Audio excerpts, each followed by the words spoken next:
Somehow I woke up out in Beverly, fucked up, smelling like that bourbon. And I end up alone, I'm not certain. Hey, halo, assalamualaikum warahmatullahi wabarakatuh. Ketemu maning karo nyong, Watunita Sari Wong Cilacap orang apa karo kepenak. Yeay, apa kabar kalian semuanya? Semoga selalu dalam keadaan sehat dan happy tentunya. Dan di video kali ini masih dengan kegiatan yang sama, kegiatan Mbak Upi bersih-bersih rumah majikan, teman-teman. Tapi nanti Mbak Upi bakal kasih informasi tentang peraturan baru di Taiwan ya, teman-teman. Ini mengenai penerimaan kembali warga negara asing ke Taiwan ya, teman-teman. Oke, sebelumnya Bobby mau nyiram bunga dulu, teman-teman, dan ini seperti biasa nyiram bunganya itu pakai botol bekas karena di rumah majikanku ini rumah tua, jadi di bagian teras atau yang thai itu nggak ada yang namanya keran, teman-teman, jadi harus ngambil air sendiri. Jadi ini aku memanfaatkan botol bekas buat nyiram bunga ya, teman-teman. Kalau misalkan pakai baskom atau pakai apa kan nanti airnya malah berseceran kemana-mana gitu kan. Jadi kalau pakai botol kan praktis, teman-teman. Jadi kerja di rumah orang itu sepinter-pinternya kita aja ya kan. Dan seperti biasa ya, teman-teman, kalau misalkan airnya udah kepake, aku wajib isi ulang ya, biar besok kalau mau pakai itu tinggal siram-siram aja gitu, praktis. Jadi ya begitu seterusnya ya. Biasanya kalau misalkan musim panas, aku nyiram bunganya itu bisa sampai 2-3 botol ya, teman-teman. Tapi karena musim dingin jadi cukup 1 botol aja, dan ini juga aku jarang siram bunganya karena takut bunganya akarnya itu terlalu basah dan nanti busuk ya, teman-teman. Jadi kalau musim dingin jangan terlalu sering-sering disiram bunganya, teman-teman. Dan kita lanjut ngelap wastafel, teman-teman. Tadi udah aku cuci, cuma nggak aku record. Jadi wastafel itu wajib dicuci setiap hari, nggak dapur, nggak lantai 5. Pokoknya wastafel itu kalau nggak dicuci itu kayak ada lengket-lengket gitu. Jadi karena kakek aku juga sering minum teh gitu ya, jadi kayak daun-daun teh yang kecil itu dia masuk ke wastafel. Oke, jadi sebelum melanjutkan pekerjaan, Bobby mau kasih kabar baik dulu untuk kalian semua yang mungkin menanti info ini ya. Jadi aku baca di linknya Bob Cikrak, dan aku juga lihat di televisi juga kalau mulai tanggal 1 Maret 2021 itu sudah bisa masuk Taiwan lagi, warga negara asing maksud aku sudah bisa masuk Taiwan lagi. Nggak tahu ini beritanya bener atau tidak ya, ini aku cuma baca lewat linknya Bob Cikrak. Nanti aku kasih ya, teman-teman, linknya. Aku sudah screen recorder itu udah aku record dari linknya Bob Cikrak, jadi kalian gak usah cari-cari lagi. Bobby udah kasih di videonya Bobby ya. Dan di TV juga udah disiarkan kalau virusnya lumayan membaik, dan ya kemungkinan kita bisa cuti, bisa pulang, dan bisa balik lagi gitu, teman-teman. Ya, ini juga kabar baik buat aku pribadi karena aku juga udah lama banget gak pulang ke Indonesia. Ya, bukan karena isap duit. Ini emang keadaan yang susah banget, teman-teman. Ini tenggorokan aku. Oke ya, nanti Bobby kasih link kasih video di videonya Bobby, ditambahin ya, diedit nanti sama Bobby.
ya videonya. Jadi Mbak Upi mau lanjut kerja.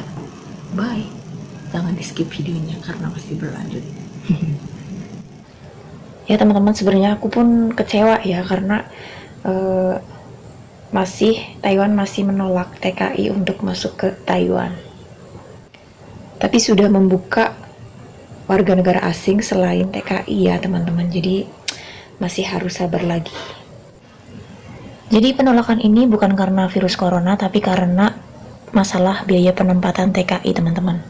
Hari ini nggak begitu dingin teman-teman, jadi Mbak Upi berani pakai kaos pendek. Tapi ini nggak tahu ya, lengannya Mbak Upi ini kayak apa sih, biduran gitu ya, gatel banget, panas, jadi males pakai baju panjang, gatelnya pungul. Mbak Upi tuh sering banget kayak gini teman-teman, alergi kalau kena dingin langsung begini.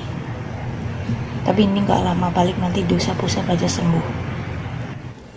Oke teman-teman, jadi sambil cerita sambil lanjut kerja ya.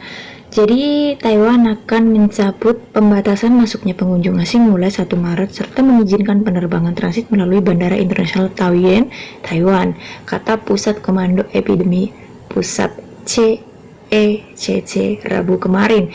Di bawah kebijakan baru, warga negara asing tanpa izin tinggal akan diizinkan memasuki Taiwan dengan alasan tidak termasuk pariwisata selama mereka mendapatkan izin sebelumnya dari Kantor Perwakilan Luar Negeri Taiwan atau TETO.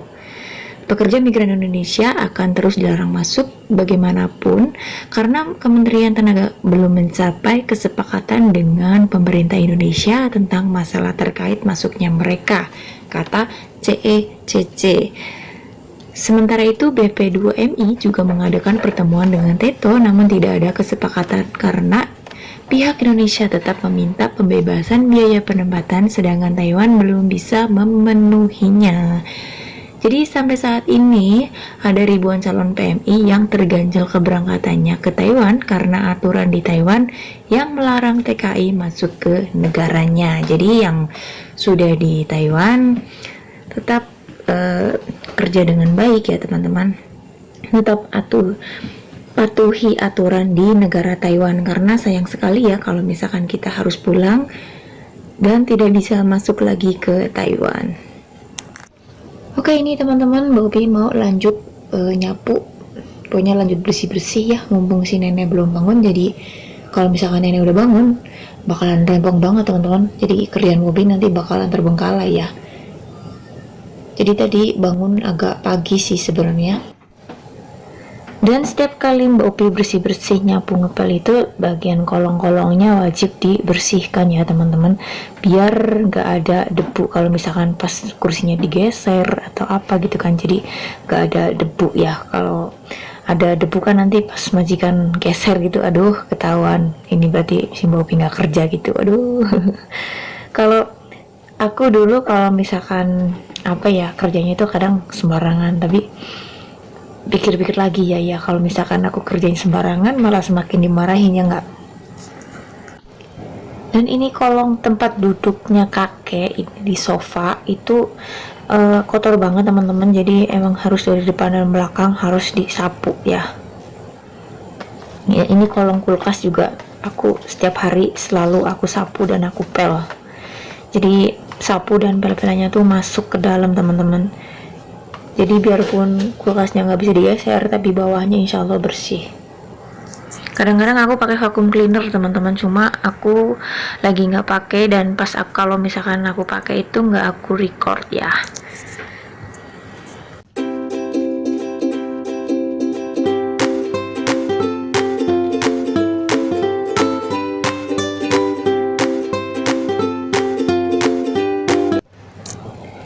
Oke teman-teman, ini sapunya yang model begini tuh rada sedikit susah kalau buat nyapu, yaitu keras, jadi harus pelan-pelan nyapunya teman-teman. Kalau misalkan nggak pelan-pelan itu nanti debunya kabur kanan kiri gitu, jadi pelan-pelan aja nyapunya.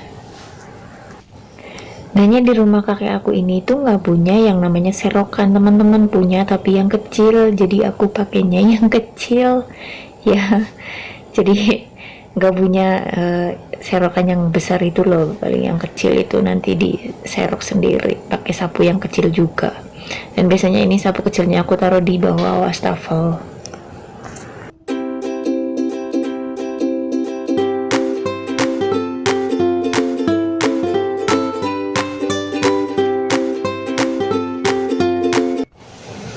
Oke teman-teman, langsung kita lanjut nyiapin air buat ngepel lantai teman-teman.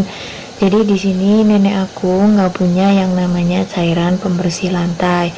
Jadi kadang aku cuma pakai air bersih aja, kadang juga pakai yang namanya pemutih atau kalau bahasa Mandarinnya itu piawaisue. Nah, jadi kalau misalkan pakai pemutih itu, aku mikirnya itu biar nggak ada kecoa teman-teman, dan hasil ngepelnya itu lebih bersih. Cuma jangan terlalu banyak, kalian sesuaikan aja berapa banyak air yang kalian tampung di ember kalian ya. Kalau di sini Bobi mau pakai 2 tutup botol aja ya teman-teman, kadang diukur kadang nggak diukur gitu, terserah lah, kira-kira aja teman-teman. Karena menurut aku kalau ngepel pakai ini tuh jauh lebih bersih ya. Aku kalau nyuci kamar mandi kadang juga pakai pemutih, tapi kali ini aku nyuci kamar mandinya mau pakai yang buat nyuci kloset. Oke, kita lanjut ngepel. Jadi di sini beruntung aku ya, kalau ngepel itu pakai tongkat, nggak pakai tangan. Coba bayangin kalau misalkan aku ngepel pakai tangan setiap hari, pasti dengkulnya, lututnya itu bakalan hitam. Udah orangnya hitam, nanti itu lututnya tambah hitam. Jadi di sini beruntungnya kalau ngepel itu pakai tongkat, jadi nggak begitu capek jongkok-jongkok, dengkulnya pun nggak kapalan, jadi nggak harus meres-meres karena ini meresnya cuma pakai ember teman-teman. Jadi cuma tinggal diputar-putar aja gitu langsung kering, jadi gampang sih ngepel pakai ini. Dan ember yang buat ngepelnya aku nggak taruh di luar teman-teman, aku tetap taruh di kamar mandi. Nanti kalau misalkan mau ganti pel-pelannya tinggal masuk ke kamar mandi aja, diperes-peres di kamar mandi, karena aku males ribet gotong-gotong ya, karena berat itu embernya lumayan besar. Jadi daripada gotong sana sini, mendingan kalau misalkan mau ganti pel-pelannya, maksud aku mau nyuci pel-pelannya, masuk aja ke kamar mandi gitu, jadi lebih meringankan bebanku guys. Kayaknya males, dasarnya males. Nah sebenarnya di lantai 5 itu tidak begitu kotor ya teman-teman, nggak begitu kotor. Yang kotor itu yang tempat duduknya kakek, karena kakek itu selalu makan di ruang lantai 5 gini ya, di tempat duduk di belakang aku itu. Di sana ada bantal, itu bantal punya kakek sama nenek. Jadi kalau misalkan siang atau sore itu mereka bakalan duduk-duduk sambil nonton TV sambil makan gitu ya, makan makanan ringan gitu. Kadang apa sih namanya itu, sampahnya itu pada merebel. Itu merebel bahasa Indonesianya apa itu teman-teman, komen. Dan gak kerasa ini teman-teman, kerjaan aku udah mau selesai ya, maksud aku ngepelnya aku udah mau selesai, tinggal nanti nyuci kamar mandi.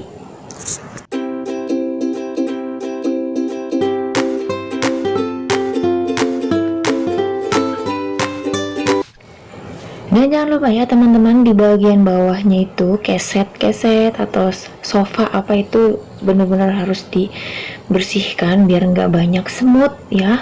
Kecoa itu di sini banyak banget, kecil-kecil itu kecoa, tapi sekarang udah mending. Oke, tadi udah ngelap-ngelap, nyapu-nyapu, ngepel-ngepel udah selesai. Sekarang tinggal cuci kamar mandi.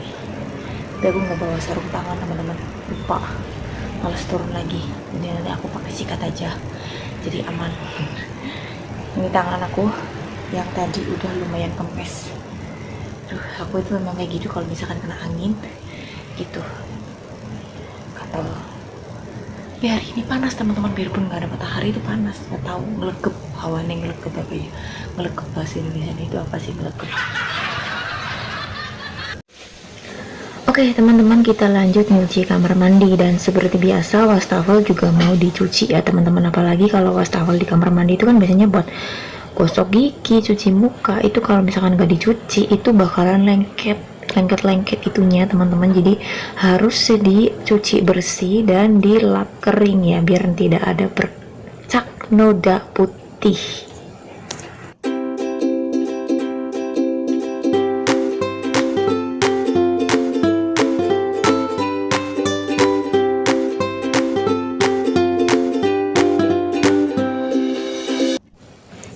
Oke, lanjut kita nyuci WC-nya teman-teman. Itu WC-nya aku pakai cairan khusus untuk nyuci WC, tapi ini juga bisa dipakai buat nyuci lantai kamar mandi, jadi lebih bersih teman-teman. Ini harganya murah, kalau nggak salah itu nggak nyampe 50 NT ya.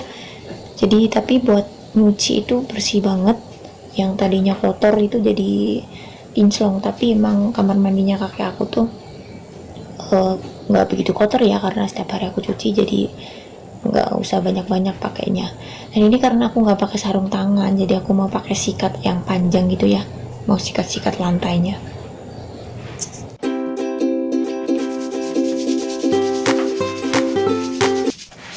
Ya seperti yang aku bilang tadi, ini lantainya itu nggak begitu kotor karena setiap hari udah aku cuci teman-teman, jadi woles slow. Nyikatnya biasa aja.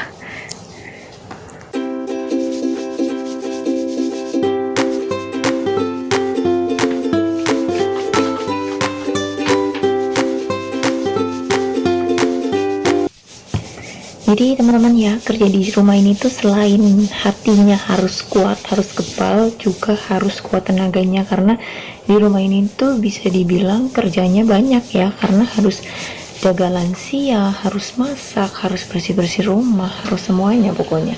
Jadi harus sabar luar dalam teman-teman. Oke, udah selesai ya teman-teman, tinggal disiram-siram aja. Dan ini kerannya kakek aku, showernya itu bisa diganti-ganti keluar airnya mau yang kayak gimana. Jadi enak ini kalau misalkan aku mau nyuci kamar mandi itu aku ganti yang kenceng dikit biar cepet hilang itu busanya teman-teman. Ini cairannya nggak ada busa sih, cuma baunya itu menyengat lumayan. Dan yang nggak kuat itu wajib pakai masker ya.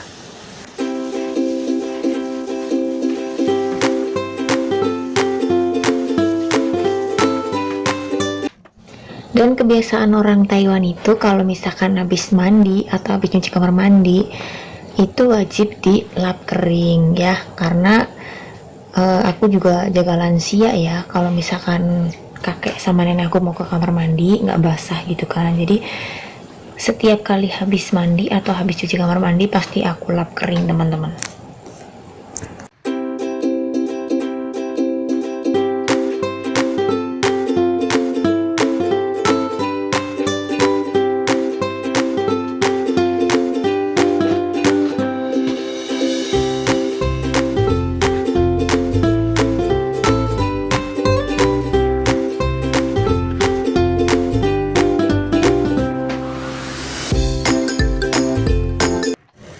Oke teman-teman, segitu dulu vlog hari ini. Terima kasih banyak yang sudah setia sama Mbak Upi. Assalamualaikum warahmatullahi wabarakatuh.